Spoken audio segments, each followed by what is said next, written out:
Welcome to the 5G podcast. We're glad you're here. We hope you enjoy our conversation about God, guns, games, goals, and gastronomy. Now sit back, relax, and enjoy this week's episode. Yeah, I wanted to make sure it was not desconectado. Yeah. Spanish.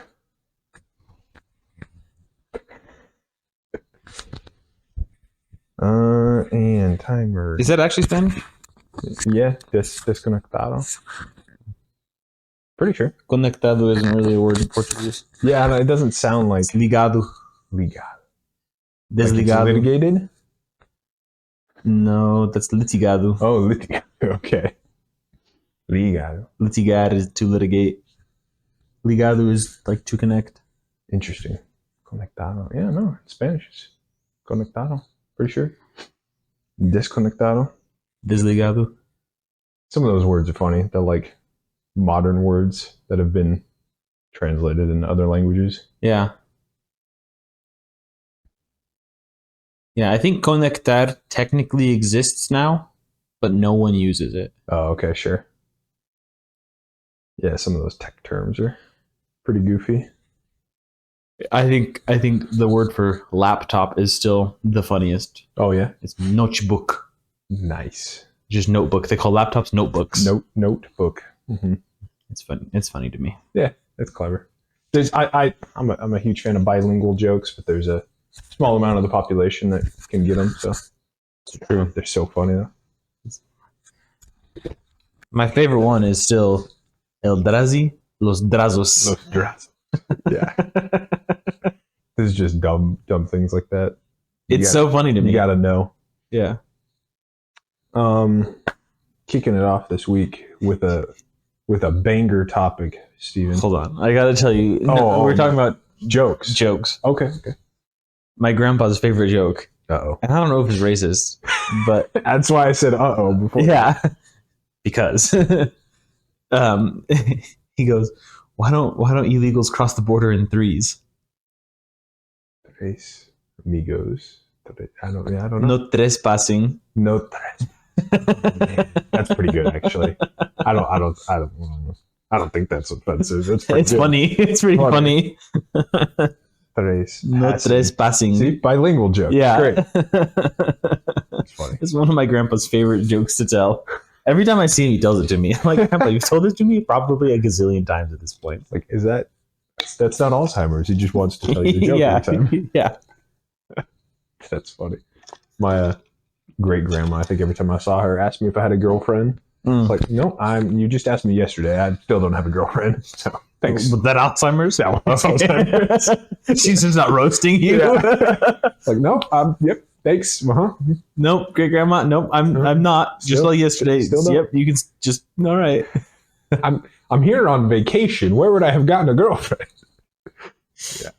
Funny. I don't know, but that's how they found girlfriends and boyfriends back in those days. They just found the cutest guy that they could find from Apparently, out of yeah. state and said, "You're marrying me now," and then they got married. That's actually what happened with my grandpa. Funnily enough, my grandpa was highway patrol from Texas, and so he was in Wyoming, and that's my grandma was just like, oh hey, yeah. My parents literally dated for 17 days before they got married. I knew this one. Yeah, I forgot about that. It was 6 months of time, but it was they're long distance for 6 months. Yeah, basically, they saw each other for 17 days before they got married. Wow. We were just like, yeah, all right, Yeah. why not? Yeah. The cutest person from out of state. Boom, done. Well, my mom was living in Spain. That's right. My dad's from California, but they were both in Arizona for Christmas. Thanksgiving? Holiday break. Yeah. One of the two. I think it had to be Christmas. Mhm. Mom wouldn't come back for Thanksgiving. Too expensive. Anyway. Fascinating. Anyway, icebreaker. Racist jokes. Yes, grandparents. We have the Switch 2, Peggle 2. That's an old meme from E3. I can never get rid of it. Did you watch the release in Yeah. Japanese? I went back and saw it. I think I didn't watch it live or anything. Yeah, same. I have a Same. job. I don't know. Yeah, I don't know who Watches that anyway. Sometimes I don't get streamers. I'm like, who's watching streamers all day? Yeah, it's like 10:30 in the morning.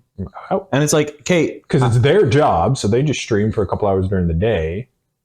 but like who at 10:30 in the morning, Who's watching these people? it's like, okay, 10:30 in the morning for us is 9:30 for California, depending on the time of year, right? Mhm. Okay, so 9:30 is like work time. Yeah. It's 11:30 Central Time. Yeah. And 12:30 Eastern Time. So maybe like, because sometimes I'll catch a streamer on like a lunch break. But like they have like 20,000 people watching for like 6 hours. Yeah. And it's like, I get some people rotate in and out. yeah, but like not 20,000, right? Like you're. Yeah, and again, maybe some people have jobs where you can just have it up on the second screen, but not 20,000. Like not the majority. Well, and it's not just like it's 20,000 per like not per streamer, but like. You know, at any given point, there's. I would love to see what the unique viewer count is. Oh yeah. Instead of like number of people watching at any given time, like number of IPs connected. Is that what you're saying? Like, well, or number of IPs throughout the duration of a stream, right? So it's like if you stream for 4 hours and you have an average of 10,000 viewers, but how many total people clicked on your stream to watch? Gotcha. Surely they have that data. I would assume so. Yeah, it's just not maybe available to the public. Yeah. Anyway. Like I get like on like a Saturday morning. Yeah, definitely. Instead of like Saturday morning cartoons, as an adult, you're like, oh, I'm gonna have a bowl of cereal and watch my favorite. I'm gonna watch Shroud snipe people in the head or whatever, exactly. Or Asmongold or throw a streamer on Pirate Software because that's our generation. The Primogen. Yeah, but yeah, during the workday, it always kind of fascinated me. Yeah, I don't know, but then again, like some people have like jobs where they can just like put their phone up underneath their computer screen and And there are some days I'm like sick or whatever, and I'm watching streamers during the day. So like I'm grateful they do.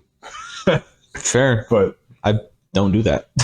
Yeah, I'll be like, oh, I can actually catch this guy's stream. I'm at home or whatever. I don't know what it is. Like, I'll watch like a streamed like event, right? If like there's like a streamer that I follow and they're like, oh, I'm gonna 1v1 this person in Rainbow Six Siege or whatever, right? Okay. Like it's like, oh, I'll stick around and watch that, right? Sure. But like if they're just like doing their normal thing, I'm just kind of like.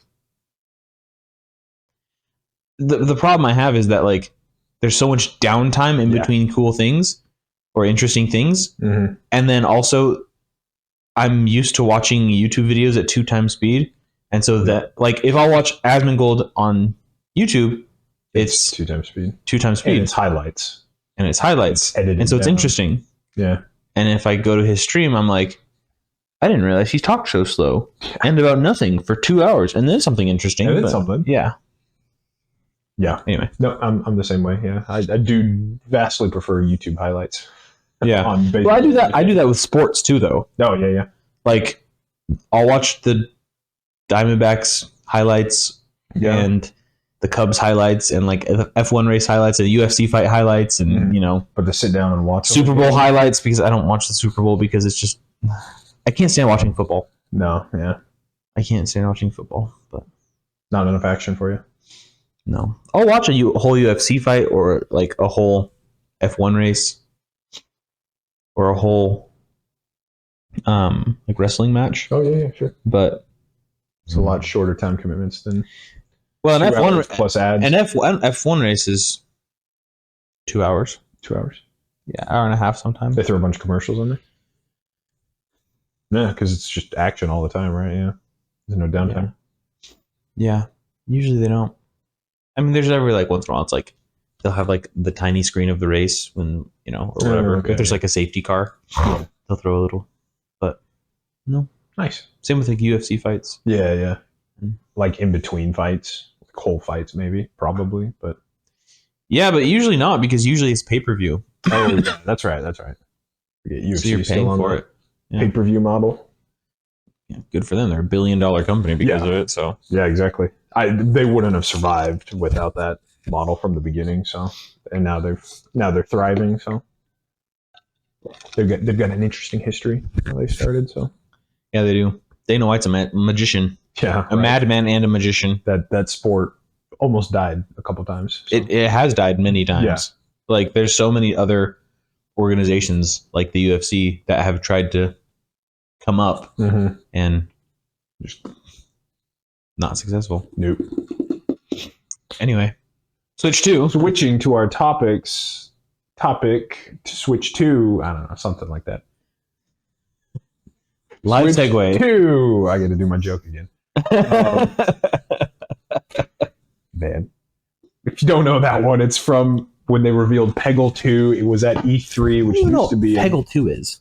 Do you know Peggle 1? I don't know what Peggle is. Okay, so E3 used to be the big game conference every year. It's been canceled now because, I don't know. The message. Yeah, something. Or Sony's pulled out first, and then Nintendo, and so then they didn't have enough funding to do it.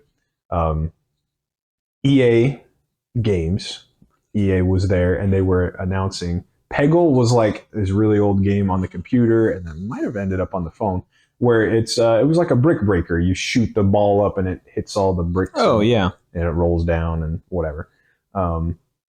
It was a fun, goofy game, kind of in that early era of computer, like early 2000s computer gaming. In my head, I like Peggle was the same era as like Plants vs. Zombies, basically. Okay. And so at E3, the EA Games comes out, and this announcer is like all just super mega excited. He's like, we got a banger of a game for you guys here. You won't even see it coming. You're so excited. It's Peggle 2. And then he like jumps on the stage and like slams his fist down, and then there was like crickets chirping in the crowd. Everyone's like, what? Peggle 2. And then that was it. That was the game they revealed to no applause. But he was really excited. Peggle 2. You just had to bump up the emotion. It's a brick break. Like what? Yeah, it's just you. It's like pinball or whatever. You shoot the ball up, and it's physics. Yeah. Physics the game. Yeah. Yeah. Physics the game. Yeah. Okay. Cool. Yeah. So that's my joke. I can't forget it. It was memed on back in the day. That's funny. So, Switch 2. Switch 2 was previously announced, and now we actually know everything about it. Release date, the price, all the specs, all some of the launch titles. Yeah. Everything about the console. Switch 2. Thoughts? When they did the first reveal a couple months ago, I thought it looked cool. I'm like, all right, Switch 2, it's a little bit bigger. It will probably have a better processor because that was one of the failings of the Switch 1. Yeah, all right. Seems like technically everything's improved. This should be all right. And then, yeah, the Switch 2 news this week. My personal thoughts. The specs are better. Cool. It'll probably be able to handle things better graphically. All right. And then there's all the other stuff. So, like, I personally am not getting it. Is my personal thoughts. What's all the other stuff? Just the mouse. The mouse is kind of funny, but since I'm heading down my I'm getting older or whatever, I'm heading down my ergonomic journey. Oh, I'm like, that mouse is not very ergonomic. It's not good for your wrist. You have to like hold the Joy-Con and then you're like clicking. Yeah, like this. I'm like, nah, that's weird. But you can use it as a mouse. I don't know why you would. The price tag is like, I mean, that's what every console is going for these days. $450, $500. Yeah. $450 MSRP. Sure. I know they got some people up in arms. And then the real big one, it seems like everyone got up in arms, was the price of the games. Yeah, I saw that. Is $80. People are like losing their minds over that. And $80 MSRP, with some of them being at 90 or something. If you want the physical copy, the physical copy was more, I think, yeah. Which is just silly. I'm not getting it anyway, just because I don't feel like I need Switch 2. But it is kind of funny. There's a lot of people who are like maybe used to be Nintendo fans, and they're like, I can't believe Nintendo did this. Like, yeah. But everyone's doing it. They're a company. They have to make money. Everyone's doing it. Like, Nintendo used to be a family-friendly company. How much were games on the Wii? 50. Were they at? I think, like, the big name games. Mm-hmm. They might have even been 60. Like, games have been $60 for a long time, actually. Yeah. We've been somehow avoiding price hikes for a while. kind of in the past 2 years, they started creeping up at the 70 price range, and everyone's like, I don't know about this. I want to see. I want to see their supply demand curves. Oh yeah. The one interesting thing I did see this week, I think it was. That was weird. Your computer is trying to talk to you. Interesting thing I saw this week. I think it was partially as like a complaint or whatever. Like, I can't believe they're raising prices, but inflation, prices got to raise. It's years later. The Game Boy Advance, you remember that one? Mm-hmm. Did you have one? Mm-mm. No. They were only. Trevor, I didn't own a video game console. I know. Ever. Yourself. I don't own one. You don't own one. Ryan has an Xbox. Oh, okay. I was like, your wife owns an Xbox. But that's Ryan's Xbox. Yeah. I've never bought myself a video game console. Yeah. I built myself a PC, and that's it. That's it. That's all you need. I play it on Xboxes. You joined the Master Race? Well, blonde hair, blue eyes had to, right? Yeah, well, I mean, yeah. Feels familiar. Just used to it. Sorry. Yeah. Nazi jokes. PC Master Race. What was I going to say? The Game Boy Advance was only $70 at release. I didn't realize that. Like, huh. The little handheld. Because then I'm looking at an ad from 2003 when it came out. Game Boy Advance was $70, and you could get Pokemon Ruby, Pokemon Sapphire, which was the 3rd gen, for $35 each. It was like half the price of the console was one big name game. That is kind of impressive back then. But also that was like the handheld. Now they're all in on the Switch, where they used to have the handheld and then the like home console lines. They're all in on the Switch now, so it's not a direct like comparison, but it's just interesting to bring up. Like, yeah, wow, okay, yeah, inflation in 22 years is pretty wild, actually. Yeah, really, game prices probably went up a while ago. As much as we don't like it, but I just their supply demand curves must be very interesting. I wonder if there is that. Yeah. Your thoughts? About the Switch 2 itself? Yeah, anything. Cool. Yeah, cool. It's just like another Xbox for me. Yeah. Like, I don't really... I've never, like... They always release these games, these consoles with, like, these title games as well. Yeah. That, are supposed to, like, get you to buy the... Naturally. The exclusives as well. I think this one came out with... It has a new Mario racing game, Mario Kart game. Mario Kart Open Donkey World. Kong has a cool platformer that, like, kind of looked fun. The Kirby racing game. Yes. And then the one I wanted to talk to you about was the FromSoft. The Dark Souls. Yeah. Moon Dusk? The Bloodborne? Blood Dusk? Something like that. Dusk Blood? Yeah, Dusk Blood, I think actually is right. It's Dusk something. Right. And it's Gothic horror. Modern. Gothic, slightly modern. Whereas Bloodborne was pure Gothic. No technology. Well, I don't know. They had like a flame. Is that from FromSoft too? Yeah. Bloodborne? Everyone wants a Bloodborne remake or a Bloodborne 2, but Sony won't let them do it. Yeah, Sony got exclusive rights when FromSoft made that one, so it's only on PlayStation. Yeah. Well, anyway, they have all these titular games, and like those are supposed to get you hyped to buy those consoles because of that. But it's like, for me, I've never had the bug. I don't know what, like, I don't know. Yeah, like the itch to buy a console because of one game. Yeah. Right? But I didn't grow up with consoles, and so it's not like I have, like, people, the new Xbox comes out with the new Call of Duty on the same day, and like it comes pre-downloaded or whatever, so you can like buy the new Xbox and play the Call of Duty all on the same day instead of having to wait for 150 gigabyte download on your computer. Oh yeah, it's true. You can hop in and start playing with people. Yeah, that's fair. Which, like, it's like, oh yeah, that's cool, but like the last time I played a Call of Duty was Black Ops 2. Oh yeah. So like, I think we're on 6 now.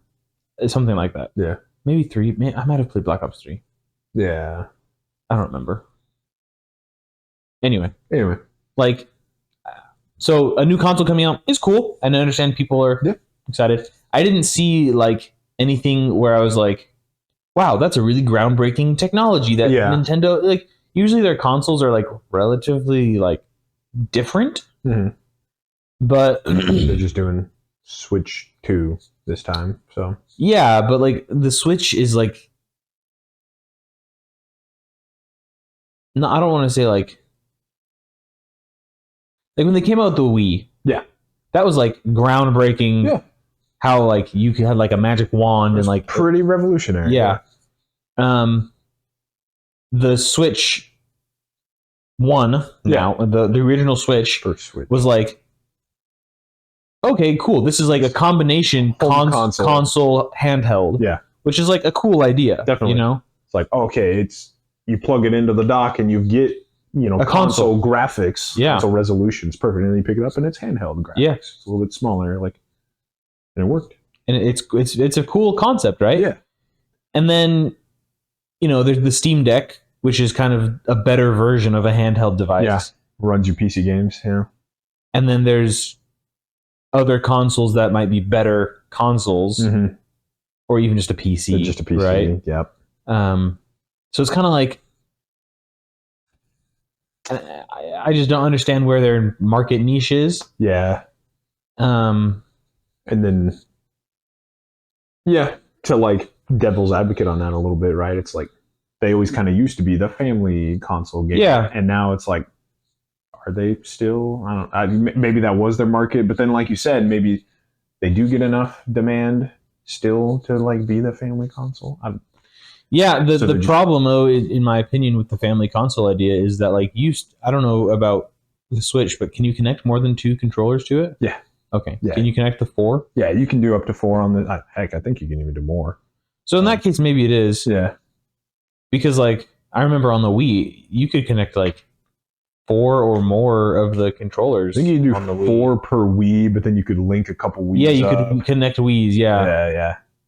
And the Xbox, you could do that. That was always like a staple. I don't think PlayStation had that, but I could be wrong. PlayStation Bros, correct me. But like Xbox, like parties were the bomb. Yeah.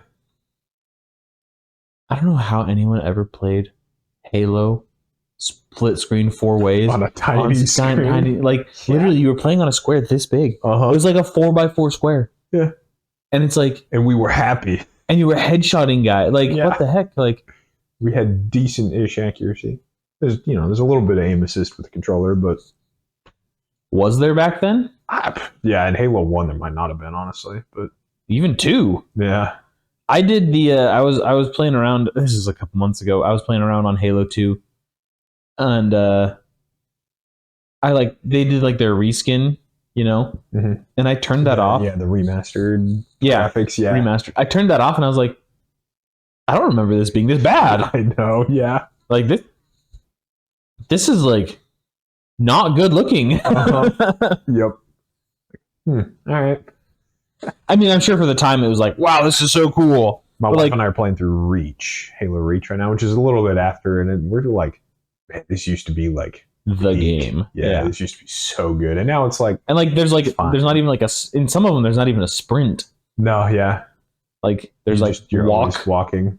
Yeah, since we were saying like, man, they should really just remaster Reach. Like it already feels like it's been that long where you're like, these graphics don't hold up that much. Like they're fine, so maybe that's not the right phrase, but they could use a remaster. Yeah, still. They would probably sell a decent amount of copies of that game if they remastered it. Yeah, I think they kind of. Although they're working on a new one, aren't they? Halo 7. No, actually. I thought they announced that they had like reorganized their studio. Oh, maybe actually. I'd have to double check that news. I haven't heard. This is like I think we covered it like a year and a half ago. Really? Yeah, I don't remember. Yeah. Halo 7. Anyway, Switch 2. Cool if you're, like some of the game titles looked pretty fun. Like the Donkey Kong one, I was like, I would play that with my wife if it's 2-player. The Dark Souls one does look pretty good. Yeah, because that's also going to have some online multiplayer. That'd be nice. You can play some of your old Switch games on the Switch too. So if you just want a better processor to run things like the Zelda games, the Switch kind of has troubles with that sometimes. Switch 2 will be able to run that. I think some people were complaining you have to like buy a digital upgrade or something, which feels a little weird. It feels dumb. Like I think there was like $10 or $20 to like upgrade to the Switch 2 version. Yeah, I'll give the fans that one. That is a little lame, for sure. But if the brand new games are going to be $80, you gotta evaluate if that $80 is worth it to you. Yeah, there are some games that I rarely pay $60 for games, but because PC, everything's on sale all the time. But maybe like back in the day, there are some games that I paid $60 for, and I was like, yeah, I got at least $60 worth of enjoyment out of it. So now you just gotta evaluate that. Yeah, it does feel lame, but yeah. I don't know. like I was saying, I would love to see the supply demand curves for games, because there's a decent amount of people online, fans complain. They're like, oh, let's boycott Switch 2, like lower the price. If we just keep complaining, they'll lower the price. And you're like, I don't know if that's the vocal minority, and you're right, they're actually still going to sell oodles of copies, a bazillion Switch 2s. So, well, and they might have not. And one thing that they might have been listening to that vocal minority and have been not at the efficient price point on their supply demand curve, and so they're now moving it to that efficient point. Okay, where it's the intersection of their supply and demand. Yeah. Instead of being an underpriced asset, because there's not really a supply issue, right? There's not really a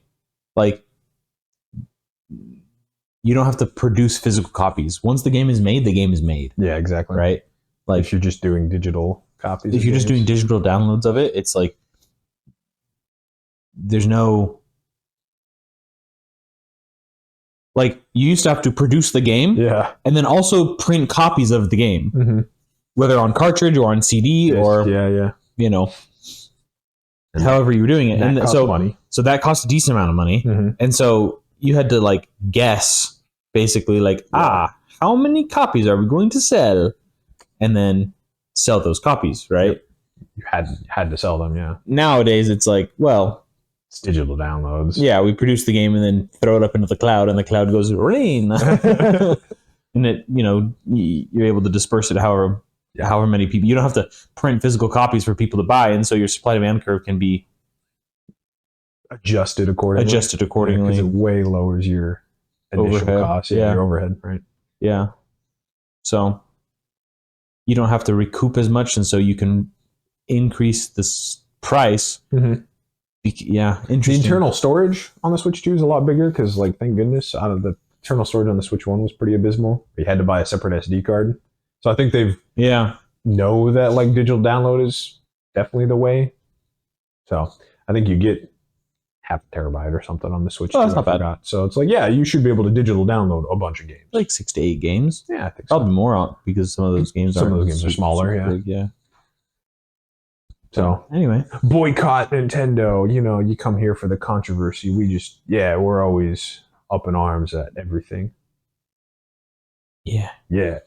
No, we're chill. I'm chill. I don't. Yeah, Nintendo is I know they're a huge company. Yeah, but I don't think about them that much. Wow, because they don't produce the only thing that they've done is be lawsuit happy. Oh, that's true. Yeah, their lawyers are top of the line. Well, so is who was it? I was watching a reviewer say something along the lines of if any company would sue another company, or if any company would sue themselves, it's Nintendo. Yeah, that's it. We found a copyright law. Oh, we own the copyright. But do you? That section of the company doesn't. Yeah. Okay. That's pretty fitting, actually. Our next topic. Oh, right, because this ties in very closely. Tarrifs? Question mark? Question mark? Question mark? Question mark? We're talking about tariffs. I just kind of wanted to get your take on the whole. What did he call it? The Liberation Day, which is the stupidest. It's so funny. Liberation Day. Honestly, it sounds like something from Helldivers. Yeah, it does legitimately sound like Helldivers propaganda. We're liberating this planet. It is Liberation Day for the system. Liberation in the name of democracy. We're gonna, yeah. What do they call it? They call it kinetic democracy. I don't know, actually. Yeah, I saw someone online. I think call it kinetic democracy. Nice, because bullets. Yeah.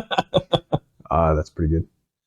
But what are your thoughts? We're not a political podcast, so we're not going to give maybe our yay Trump or bad Trump or whatever. I again, I think we come back to this often. My opinion, because I'm just a chill guy. This doesn't really affect me. I don't think it hasn't affected me yet. I think it's kind of interesting because it is. Like, so many other countries have taken advantage of the US for so long that finally we have a president who is running the country like a business. Yeah. And he's like, hey, let's stop getting taken advantage of. That's the whole point of the reciprocal tariffs. He's just tariffing countries at least half as much as they're tariffing us. Yeah. That seems fine to me. Well, I got a lot of people up in arms, so maybe I don't understand everything about it, but it seems like, yeah, they've been taking advantage of us for a long time. Like, the only reason the Canada dairy industry is afloat is because they have like a 50% tariff on us.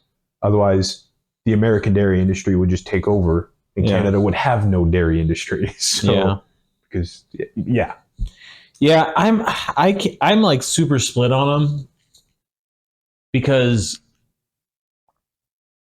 of a few reasons. Mm-hmm. One, I've seen a bunch of stuff that's come out on both the conservative and the liberal side debunking the numbers that they used. Oh, yeah. And I have heard some of that too. And like both sides are saying it, so I'm like relatively inclined to believe it, not as just like a left talking point or a right talking point, right? It's like both of them are like, yeah, those numbers are a little bit skewed or a little bit wrong. And so it's like, okay, whatever. My defense of that is like, it's an Excel spreadsheet. Some random intern made it. Who cares if the number wasn't exactly precise? Like, it was an estimate. I don't have it. So like, there's that, right? Yeah. And then there was like, internally, like my own thoughts are like, I'm. There's two wolves inside every. The libertarian. Well, but or like the anarchist. Well, there's the free market, Stephen. Yeah. Right. Which is like, well, we should let the free market prevail. Sure. And like lowering prices for everyone is a good thing. Yeah. Because you've kind of screwed us over with inflation, the government, right? Not like necessarily this government or the just government in general. Since the inception of the Federal Reserve has screwed us over with inflation, right? Yeah. It's not just like, oh, Biden bad, Trump good because of inflation. No, it's the government itself for the past 150 years has screwed us over with inflation. There's Stephen's soapbox. Sure. But so there's like, free market good because we can decrease prices while, maybe increasing productivity and revenue for regular citizens, right? Yeah. But then the other side of me is like, someone needs to do something about the retardedness in like how government is run and how they collect taxes. Yeah. Because they just rape the citizens. Mm-hmm. And then none of the citizens get anything. Yeah, you don't get any return, Very little return. Yeah. It's ridiculous. Mm-hmm. It's absolutely ridiculous, the amount of... So, like, if these tariffs are able to reduce my taxes... Exactly, and everyone's like, oh, well, you're going to pay those taxes anyway because prices are going to increase and you're the one who... It's like, yes, I understand this. 100%. I understand that it's going to increase the price of goods from other countries. That's fine. Because guess what? I don't have to buy those things from other countries. Yeah, exactly. I'm a consumer. I buy what I want. And I personally, I think a consumption tax is the best way to tax. Yeah. Because it also happens to be the most egalitarian way to tax. Yeah, it is. Because the rich are going to pay more because they're buying fancier things. They're buying more. Like, guess what? If you buy a Casio $10 watch from Walmart and it's a 10% tax, okay, you paid it $11, right? Yeah. If you're have a 10% tax you gotta buy on the a Rolex. $100,000 watch, Yeah. or a $60,000 watch, or a $70,000, like significantly more than $1 in tax. And right. Random side note: if you just like raise income taxes or property taxes, rich people just leave. Yeah. So, well, and also the government with an income tax is never able to capture more than 17% of GDP. Yeah. They've never been able before, to. yeah. No matter what they do with the taxes, they for income tax GDP. It's the government will only ever capture 17% of GDP because there's only like so much of the population that's. I don't know how the equation behind that, right? Yeah. How it equalizes itself out. Finance nerds, but it's like there's a graph, and literally you can. It has 2 lines on it, and one is tax rate. It actually has 3 lines. One is tax rate, and one is it's 2 lines. I'm trying to remember off the top of my head. Yeah.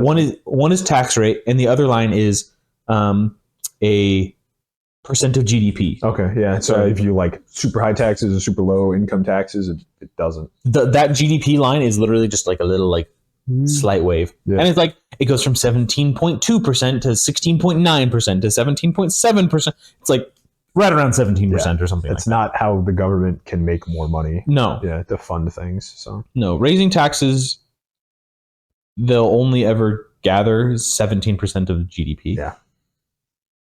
Interesting. Yeah. Which it sucks for them. Right. But the best way to do it is to raise the GDP. Yeah. So. Yeah. And if we're able to, raise GDP by producing more things here and selling them to other countries, or even just selling it to ourselves, yeah. Or to anyone. A side effect I saw of this is like if some of these tariffs like clear and we can export more to other countries, is like American products and American technologies can get to like third world countries a lot cheaper. That's true. I hadn't heard much people talking about that. I'm like, that seems pretty good. Like, yeah. How often did you see just like washing machines in Africa, Stephen? Well, they were all Chinese, first of all. Oh, nice. Okay. So, and once in a while. Yeah. Once in a while. That's about what I saw in South America. Like, I don't know if I ever saw any in a house, but I did see an appliance store one time. I was like, oh, dang, some washing machines. Like, I don't know if I ever saw anyone with one in their house. Yeah. Oh no, some really like old fashioned ones I did see. It's just it's basically just a barrel that spins. That's what a washing machine still is. I know, yeah. It either spins this way or this way. It wasn't even enclosed. I'm like, you're just gonna get your dust and your dirt. Oh, all right, that's just a fact. All right, you just get dust and dirt everywhere. Anyway, yeah. I never saw a dishwasher. No, yeah, dishwasher. No chance. I got home. This is a funny story. I got home from my mission. The first day, I went to go do the dishes for my mom, and I literally washed all of them by hand before she came in. She's like, "Why did you wash all of them by hand?" And I was like, "Oh, what is that?" Box. Huh. I'm retarded. How about that? So I literally have the technology. I literally washed all of the dishes by hand. Yeah, like big things too, like just everything. All the pots, the pans, everything. I just washed them by hand. And I like stacked them on like the drying rack, I was starting to dry them, and my mom was like, "What are you doing?" I'm doing the dishes. Doing the dishes. She's like, "I appreciate it, but like, just throw them in the dishwasher." And I was like, "You see, we have this robot slave that does this for us. Welcome to the first world." And I was just like, "Oh, so we do." Yes. Huh. Wow, that saves a lot of time. How convenient. And like, I don't remember. I just like was so mind blown by it for some reason. Mm-hmm. I was just like, I haven't thought about a dishwasher in 2 years. Yeah. It's just not really like innovation or technology, but the like first time I walked into like a fancy store after probably a year and a half in Argentina, and they had I think it was like an Oakley. It was like actual brand name like sunglasses, like whoa. And they had carpet in the store. And I was like, what is this? I didn't even know the word for it in Spanish. I was trying to talk to my friends, the other missionaries there. I'm like, what is? I don't know the word for this. I'm like pointing at it. They're like, are you stupid? Like they knew I knew Spanish. Yeah. Like, why can't you just say it? The inside grass. The inside grass. It's like a rug, but everywhere. I think it's alfombra. They're like, alfombra? Oh, you're right. That is a rug. Shoot, I don't know the word for carpet in Portuguese. Carpet, yeah. I know the word for rug. Un tapete. Mm-hmm. Yeah, it blew my mind. I was like, whoa. In that one super fancy store. I was like, I got a little taste of the first world there. So. What is... I have to look this up now. Carpet, yeah. I think it's alfombra in Spanish, but Spanish bros can correct me. Oh, no. Tapete is just all of it. Oh, okay, it's just all of it. Just tapestry. Yep. Carpet, rug, mat, tapestry. All right, that's fair. What does that say when it's just the same word? Like, there is no difference between the two. Yeah, I don't know if I ever saw installed carpet. Uh-huh. I'm trying to think. Maybe... I don't know. Yeah, dude, it's just one of those weird things. So Just wood or dirt or concrete floors. Or tile, I guess. tile sometimes, yeah. The rich houses had tile. Yeah. But mostly just concrete. Yeah. Sometimes wood. Yeah. For me. Oh, nice. Okay. But anyway. I don't know how, not strictly related to tariffs, but the point of technologies. Like, that could be good. I heard, speaking of Argentina, Javier Milei already came to an agreement with Donald Trump. I saw that. Totally free trade. They're like zero tariffs. I'm like, that's pretty good. It's pretty cool. Again, the libertarian to me is like, yeah, it's free trade, but like realistically, you can't, on a global scale, that doesn't work. You can't. I don't know. And to some elements, I'd like to see it, but I don't think it's super realistic. But I like that at least with some specific allies. I think that's really cool. Yeah, I've heard some murmurings of geopolitical, not threats, but like some strife. upsets. Yeah. Okay. With tariffs. Yeah. And just China. like possibilities of like companies retaliating on the tariffs by doing Sure. certain things. And it's like, that wouldn't be great, but oh well. Yeah. The one that I thought was funny, I gotta say, because for the Switch 2, I told you there was at least a subset of the community that's like, boycott the Switch, they gotta lower the price. And then the news came out that the Switch 2 pre-orders are delayed because of the tariffs on Japan. And everyone was like, F Donald Trump, I can't believe this, we can't get our Switch 2s. I'm like, 5 minutes ago, you guys weren't going to get a Switch 2, and now all of a sudden it's Donald Trump bad because tariffs and we can't pre-order our Switch 2. I'm like, it's not saying you're not going to be able to get a Switch 2. Like, I thought I told you no pre-orders.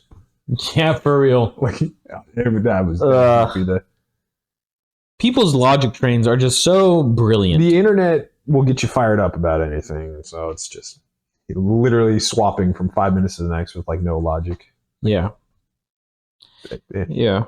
It's like these Teslas being burnt. It's like, yeah, because this logically makes sense for you to... No logic, brain. Like, both sides have done stupid things Absolutely. in terms of protests, right? Like, January 6th. Probably not the smartest thing in the world. Yeah. But like... I can acknowledge that. But the stupidity was... And the actions that were stupid were towards the government that they were mad about. Yeah. Right? It's like, oh, they stormed the Capitol where all the people that they were mad at were at. Made sense. They're like, I don't like the government. I would like to protest the government. I'm going to the government to protest. Entering the people's house of the government to protest. I'm like, sure. Okay. The logic train at least has arrived at the station. Yeah, there's a rail connecting. Yeah. Okay. Might not be a good one. No, I wouldn't hop on, but it goes somewhere correct. Sure. Yeah. But like people like burning Teslas, it's like, I don't like Elon Musk. So this random person who probably voted for the person I liked has one, and they've owned it for 6 years, and I'm going to burn it to the ground. Yeah. It's like... Like Elon Musk is here, and you're like, he made the Cybertrucks or Teslas, and so I will burn the Teslas. He's not like, that doesn't affect him at all. Yeah. Like, I'm not advocating for you to go like burn Elon Musk's house down or whatever, but like, That would at least make more sense. Yeah. Logic train. Not advocating for it, but I don't get it. yeah. Let's take my anger out on random American citizens and their property. Yeah. Yeah. And it's like, most likely, they voted for the person you wanted to win. Because you guys were pushing for EV cars. Like, what? I don't. I said EV cars. That's just EVs. My bad. I had to correct myself. It's like saying ATM machine. It's in the acronym. EV cars make sense. Electric vehicle car. Yeah, because an electric vehicle could also be an electric boat. Oh, an EV truck. EV plane. All right, that's fine. Thanks for allowing that. Yeah. All right, I got to tell you about what are we at? Oh, we got time. Yeah, we got time. I got to tell you about two things, and then you can tell me about one more thing, and then I can tell you about one more thing, and then we'll be done. We're done. That's how it goes. That's how it works. Bullet points. Counter-Strike is a good game. It's fun. Yeah. Sometimes. Yeah, Counter-Strike 1.6. So, Counter-Strike 2 is a decent game. It's a good game. CSGO, good game. Everyone's played it, right? But everyone is always just in love with Counter-Strike 1.6. Yeah, 1.6. Just everyone loves it. It's everyone loves it. There's a group of people who are starting a competition, pro gaming, all this stuff. Okay. Called CSLegacy. All right. Which is a remastered version of 1.6. Oh, so they're making it, or they're just hosting a... No, they're making 1.6. They're remaking 1.6. Okay, and they got approval from Valve to... It's old enough. It's old enough. No way. Where they can just remake it. Like they lost the copyright. Or I don't know how it works, but... And I'm sure that Valve blessed it. Sure, yeah. But Valve has nothing to do with it. Fascinating. There's not a totally independent group. Independent. They're remaking the entire thing. Wow. And it's going to be 1.6. Dude, I haven't heard about this. Counter-Strike. It's not called Counter-Strike. It's called CS Legacy. Because maybe Counter-Strike the name. Because Counter-Strike is copyrighted. Still copyrighted. Because Counter-Strike 2, right? Yeah. So it's CS Legacy. CS Legacy. They should get some more advertising out, because that would be huge. I don't know when it's starting, but I think it's maybe next year is when they're going to try to start the tournaments. All right, so they're just spreading the news and I saw building it. Yeah. Which probably doesn't take long. No, probably not. It's like, I don't know, a weekend. Weekend's worth of work. Yeah. But I was thinking, if it's a free-to-play game, which I don't know if it is or not. I don't know if it's paid or free or how they're going to do it. Because there's not skins, right? Yeah. How are they going to monetize it? Yeah. Like $5-10, I think would be reasonable. But it'd be kind of fun to have a redone, not buggy version of 1.6 that has internet connectivity. Yeah, as well. Yeah, because that's what kind of limits playing Counter-Strike 1.6 these days. It's just you have to do it over LAN. Yeah. But on the plus side, back in those days, you didn't really have to monetize it that well. You could just have one buddy who had a copy of the game, and then you could just copy paste, just pass it around. We've never done. Of course not. That's illegal, I think. I don't know. Sure. It's called piracy, Trevor. No, but they don't own They don't own 1.6 anymore, or the name to it. So I think it's all right. I'll change the name in the files. I don't think that's how that works. Totally fine. I don't think that's how that works. At one point, I owned an actual copy of Half-Life 2 and downloaded the Counter-Strike mod. So yeah, I think we're good. Sorry, Half-Life 1. How old that game is. But anyway, I thought that was cool. That someone's doing it. CS Legacy. Yeah. Look it up. I'll have to keep an eye out on that, because that would be rad. I would definitely drop $10 to play online that version. For sure. Dude, classics. All right. The other thing, there's Steven's quick fire stuff. Oh, the random tidbit. I'm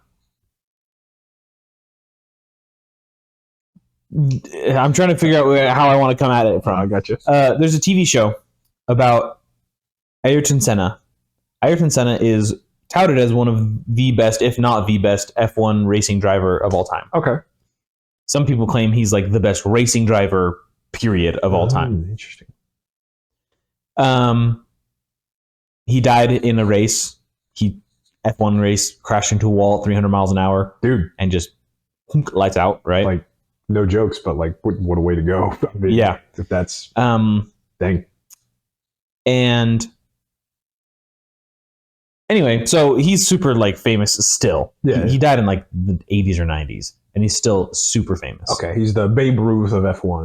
Yes, very much so. Yeah. Very much so. And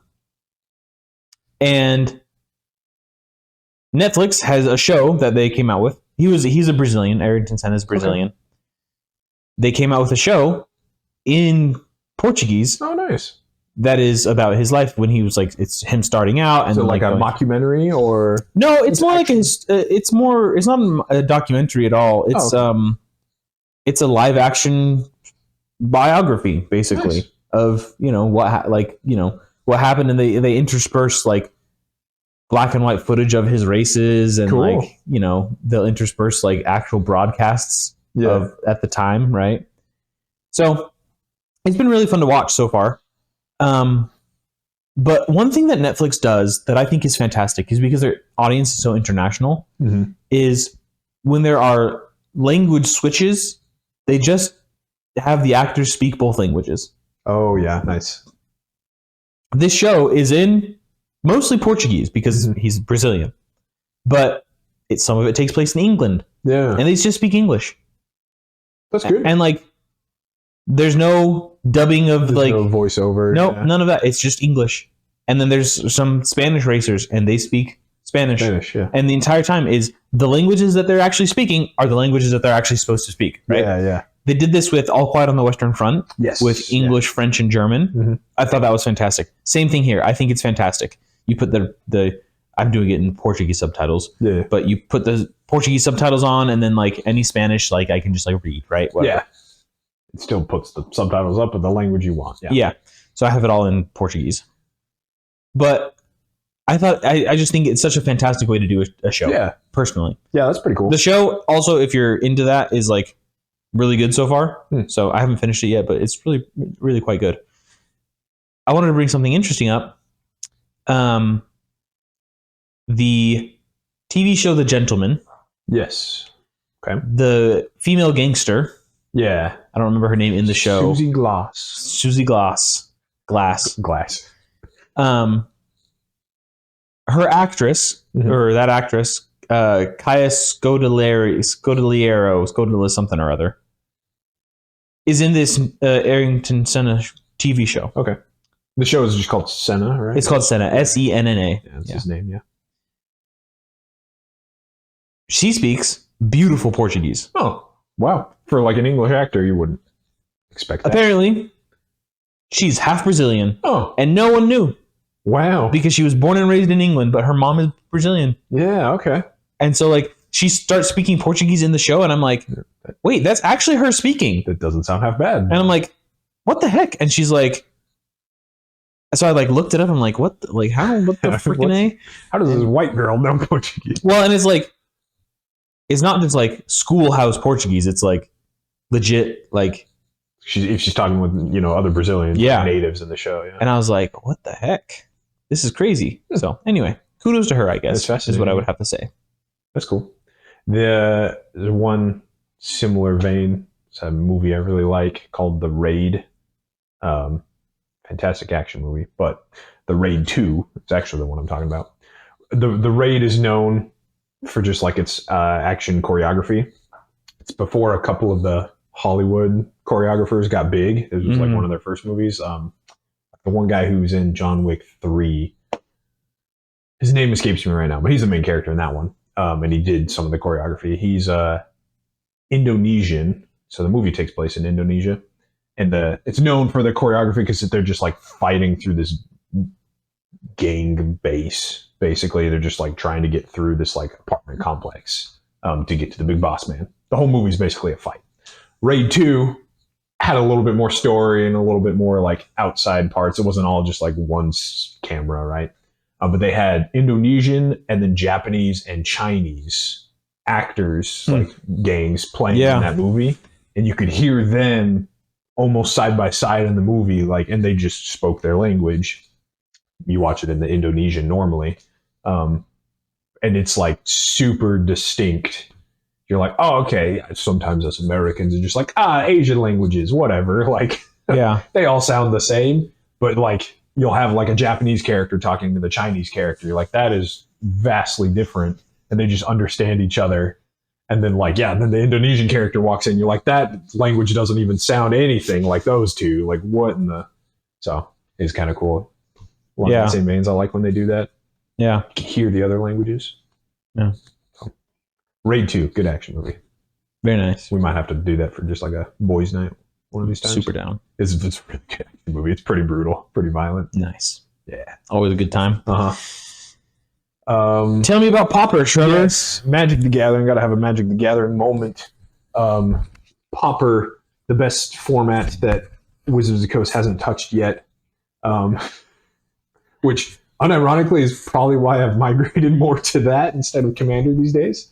Even though it's technically an official format. It is technically an official format, but even the council, or whatever they're called. The Grand Council of the Paupers. Pauper Wizards.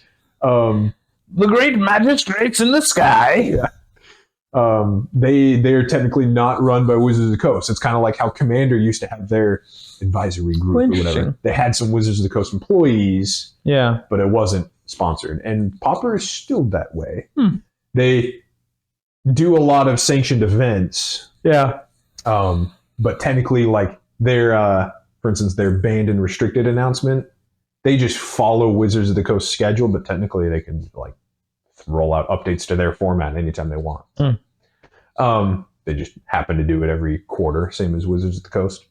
So yeah, they came out with their banned and restricted announcements, and they neutered a few decks in the format, which made me pretty sad. Neutered one of my decks. Really? Yeah, the Lizard combo. The Basking Broodwalla? Yeah, Basking Broodscale. Not the Broodwalla, he sucks, Steven. The Broodscale, after he got Eldrazi-fied. Oh, that's right. He got banned because they were like 2-card, really a 3-card combo. 3-card combo, too much for Pauper. Get rid of it. So they banned the Lizard, which is really sad. Not the like crappy old enchantment card. Yeah. I wish they would have banned that one instead, but oh well. So they banned the Lizard, and then they were worried like, okay, if we ban the top combo deck, aggro might take over. So then they banned a really popular card in the top mono red aggro deck, which was like a pretty good card. It's Koldatha Rebirth. None of our decks played it because honestly, I didn't like that deck. It was pretty boring. It was like 1 red mana, you sacrifice an artifact, and you make 3 goblin tokens. So the rate was really good, especially because Pauper has a lot of artifacts, a lot of cheap artifacts that really you want to kill anyway. So it's just like 1 mana, get an upside from killing your artifact, and 3 1/1 goblins. Was pretty good. I guess it needed a ban. I think mono red aggro will still survive. It always does. But hot dogs. Hot dogs. Yeah, no bans for hot dogs. And then I think the third one they banned because they were like, we got to hit combo, we got to hit aggro, and then control. Even though honestly, this card showed up in a lot of combo decks too. Was the best like draw card in Pauper was Deadly Dispute, which you have seen me play that one. The black one. That same thing, you have to sacrifice an artifact to cast it, which is more often than not an upside. This is draw 2 cards, and you get a treasure token. So that one is in a bunch of your decks, isn't it? Yeah. It was the best draw card, and artifact synergies, which I liked in my Pauper decks. So yep, they neutered a couple of my decks with that. Like, back to the drawing board. Or I'll just play hot dogs. Hot dogs is a fun deck, man. Hot dogs for days. So hot dogs is fun. With that, they unbanned a couple cards, and so people are like, they unbanned these. Let's start brewing. I don't think anything like great has popped up yet, but you know, give Pauper some time, and they'll pop right on. I was trying to think of a good joke with that. And they'll pop her off. Pop her right off. Pop off. Yeah. So they got like they unbanned some blue ritual spell. What? Blue doesn't need any more cards. I know. Blue can go suck one. The blue one, I think you've seen it in Commander, maybe even. It's High Tide. So it's like 1 blue mana, but then until end of turn, your islands tap for 2 blue mana. Yeah. So it's just a blue ritual. People are like, oh, okay, how can we break this in Pauper? So they're trying.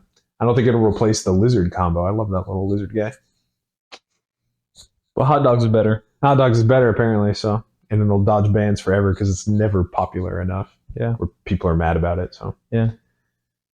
That's it. Some people are mad, but again, I think Pauper will be fine. The format thrives on the fact it's only commons. That's all you need. It's true. It's pretty great. Yeah. Pretty great. Shall we do a card of the week? Let's do it. And then go watch church for for 7 hours? 6 hours? 6 hours today. Let's do it. All right, I got one for you. It is quite a card. All right. I wonder if you've ever heard of it. Naked Singularity. Naked Singularity. Yep. Oh, what is this card rated? It's a 5-mana artifact. This is a strictly PG-13 podcast. It's a 5-mana artifact from Masters Edition 4. What the? Okay. It's a rare. It's legal in Commander, Vintage, and Legacy. Yeah. It's pretty old. Um, Naked Singularity. It's got... It's really funny. So, Naked Singularity. 5-mana artifact. Cumulative upkeep of 3. Oh my goodness. Instead of their normal mana, plains produce red mana. Islands produce green mana. Swamps produce white mana. Mountains produce blue mana. And forests produce black mana. Nice. Which is, in my opinion, if you're playing a Wooburg deck, a 5-color deck, just the best way to screw over anyone else. Everyone else, yeah. That is hilarious. Oh, man. Naked Singularity. That's pretty good. Dang. I might have to put this in my Wooburg deck. Yeah. Because you'd only be able to use... It turns basic land... No, it turns any named land. I think, yeah, the Gatherer text could be updated, but... Yeah, I think the only thing that would help you dodge that is like Command Tower. Just it still says 1 mana of any color of your commander's color identity. Yeah, but that's 1 mana that you can use. Yeah, exactly. Yeah. If you're a monocolor deck, yep, you're gonna have a bad time. Yep. All your mountains are now islands. So the rulings are hilarious. There's 2 of them. Both from 2004. Mm-hmm. When the card came out. The ability generates a replacement effect. Okay. So interesting. If a player uses a text-changing effect to make a land type be listed as producing 2 different colors, the player tapping the land for mana can choose to produce mana of either color. Okay. But if it produces more than 1 mana, all mana is of the same color. Oh, yeah. All right. Fascinating. Like if you had one of the dual lands, that it's a plains island. Yeah. You can pick which color it produces of the 2 that it says plains and island have to make now. Yep. It's a plains island, so it either produces green or red. Take your pick. Man, that's weird. Cumulative upkeep 3 is nasty, though. That's every turn is an additional 3 mana that you have to spend to keep it on. Yeah, but like if you're shutting off everyone's deck. Yeah, at least for 1 turn, it's just your 5 mana initial investment, and the next turn is just 3 mana. You could keep that for 2 turn cycles just to screw people up. The next turn, you got to pay 6 mana. All right, maybe you got to keep it then. Cumulative amount of 6 mana. Yeah. So it's like 3, 3, 3, 3, 3. No. Cumulative upkeep in the wording, you put a counter on the really. Planet. Yeah, they're called age counters or time counters or something like that. Age counter. Age counter. Yep. And so for each age, right there. Pay the cost. Oh, yeah, that's rough. That's why it's 3 additional mana each turn. Yeah, that's rough. Yep. Cumulative upkeep, I don't think they're ever going to reprint because it's expensive. Yeah, it's pretty wild. Even cumulative upkeep 1, like 1 and then 2 and then 3 and then 4 and then that's not worth it. Yeah. Huh. Unless it says like,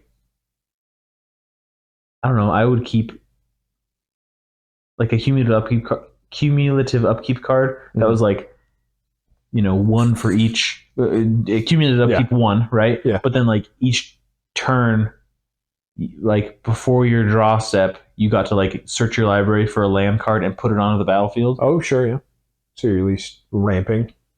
Yeah, and like you don't get to use any of those lands because you're going to just be using them to pay for the cumulative upkeep. Yeah. But like as soon as you stop paying the cumulative upkeep, now you've gotten like then you have it. a ton of land. Yeah, but that seems a little bit broken. there's a couple. That's probably is a little broken. There's a couple interesting designs, right? You can remove counters, so you just keep paying just the minimum cost each turn. That's pretty good. And then the other interesting design they did, I think in Kamigawa, the original one, they had one. The cumulative upkeep was add a red mana. I've seen that one, yeah. Braid of Fire, I think it's called. Yeah. Which back then we had mana burn in the game, so that was bad. Oh. Like if you didn't use the mana and it got up to like 7 mana, like it would burn you. Yeah. But now it's like, if you have a way to use the mana on your upkeep, it's free. There's no downside. So it was cool. Interesting design space back when we had mana burn. But yeah, Naked Singularity I thought was pretty fun. That's a cool card. Yeah. I think it would be fun to throw in a deck and just like watch the chaos. Yeah. You guys can't tap for any other land. Either that or a colorless deck where you don't care either. Yeah. That'd be funny. Colorless or 5 color. It's perfect. I actually don't think you can throw it in a colorless deck. Depends. It doesn't because it has pips in the card. It has colored pips. It has to be a Wooburg deck. It has to be Wooburg then. Dang. Yeah. Wow. Yeah, it has to be a Wooburg Why deck. weren't they thinking of Commander when they designed that card? Commander didn't exist. They could have just not put pips in. Right? Yeah. 2004? Commander? Yeah, Commander might have been like on a kitchen table in 2004, but it wasn't official. The first Commander precons were like 2011 or something. Yeah. 2010, I think. Yeah. Anyway. Well, sir, anything else you wanted to chat about? That's it. That's all I got for this week. America. Yeah. Thank you for watching this week's episode of the 5G Podcast. Make sure to like, comment, and subscribe to see more. And we'll see you next time. Thanks.